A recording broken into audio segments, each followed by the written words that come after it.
some parameters. So can you give me these parameters? You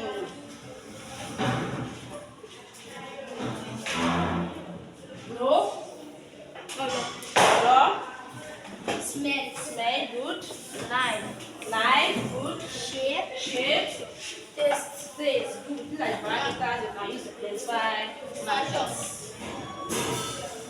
So we have three states of matters, which include one, solid, liquid, and gas. Good of you. These are the states of matter we have.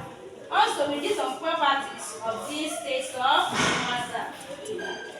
And there's this. Can you give me one properties of solid? One property of solid. Yes, solid cannot be easy to compress. Good.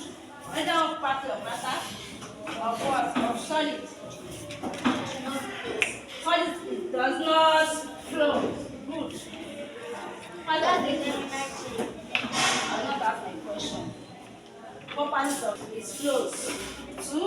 It cannot be easily compressed. And last question.